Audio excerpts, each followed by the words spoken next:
Arachne. Arachne was a maiden who became famous throughout Greece, though she was neither well born nor beautiful and came from no great city.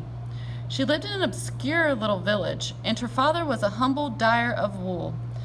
In this he was very skillful, producing many varied shades, while above all he was famous for the clear, bright scarlet which is made from shellfish, and which was the most glorious of all the colors used in ancient Greece.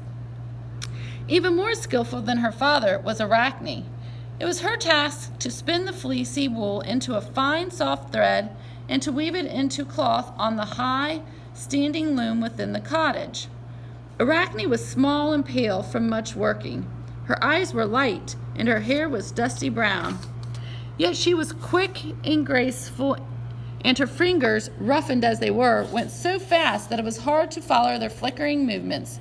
So soft and even was her thread, so fine her cloth, so gorgeous her embroidery, that soon her products were known all over Greece. No one had ever seen the like of them before. At last, Arachne's fame became so great that people used to come from far and wide to watch her working. Even the graceful nymphs would steal in from stream or forest and peep shyly through the dark doorway, watching in wonder the white arms of Arachne as she stood at the loom and threw the shuttle from hand to hand between the hanging threads, or drew out the long wool, fine as hair, from the distaff as she sat spinning. Surely Athene herself must have taught her, people would murmur to one another. Who else would know the secret of such marvelous skill? Arachne was used to being wondered at, and she was immensely proud of the skill that had brought so many to look on her. Praise was all she lived for, and it displeased her greatly that people should think anyone, even a goddess, could teach her anything. Therefore, when she heard them murmur, she would stop her work and then turn around indignantly to say,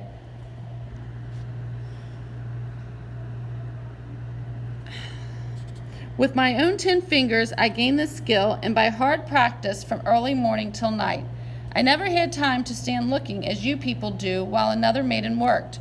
Nor if I had would I give Athene credit, because the girl was more skillful than I. As for Athene's weaving, how could there be finer cloth or more beautiful embroidery than mine?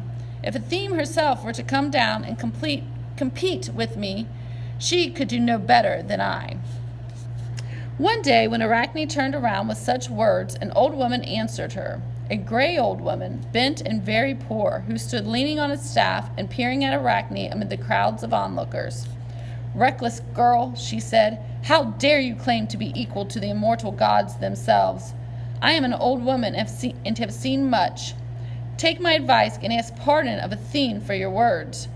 Rest content with your fame of being the best spinner and weaver that mortal eyes have ever beheld." "Stupid old woman," said Arachne indignantly, who gave you the right to speak in this way to me? It is easy to see that you were never good for anything in your day, or you would not come here in poverty and rags to gaze at my skill. If Athene resents my words, let her answer them herself. I have challenged her to a contest, but she, of course, will not come. It is easy for the gods to avoid matching their skill with that of men." At these words, the old woman drew down her staff and stood erect. The wondering onlookers saw her grow tall and fair and stand clad in long robes of dazzling white. They were terribly afraid as they realized that they stood in the presence of Athene. Arachne herself flushed red for a moment, for she had never really believed that the goddess would hear her. Before the group that was gathered there, she would not give in. So pressing her pale lips together in obstinacy and pride, she led the goddess to one of the great looms and set herself before the other. Without a word, both began to thread the long woolen strands and hang from the rollers, and between which the shuttle moves back and forth. Many skeins laid heaped beside them to use, bleached white and gold and scarlet, and other shades varied as the rainbow. Arachne had never thought of giving credit for her success to her father's skill in dyeing, though in actual truth the colors were as remarkable as the cloth itself. Soon there was no sound in the room but the breathing of the onlookers, the whirring of the shuttles, and the creaking of the wooden frames as each pressed the thread up into place or tighten the pegs by which the whole was held straight. The excited crowd in the doorway began to see that the skill of both in truth was very nearly equal, but that, however the cloth might turn out, the goddess was the quicker of the two. A pattern of many pictures was growing on her loom. There was a border of twined branches of the olive, Athene's favorite tree, while in the middle figures began to appear. As they looked at the glowing colors, the spectators realized that Athene was weaving into her pattern a last warning to Arachne. The center figure was the goddess herself competing with Poseidon for possession of the city of Athens. But in the four corners were mortals who had tried to strive with gods and pictures of the awful fate that had overtaken them. The goddess ended a little before Arachne and stood back from her marvelous work to see what the maiden was doing. Never before had Arachne been matched against anyone whose skill was equal, or even nearly equal to her own.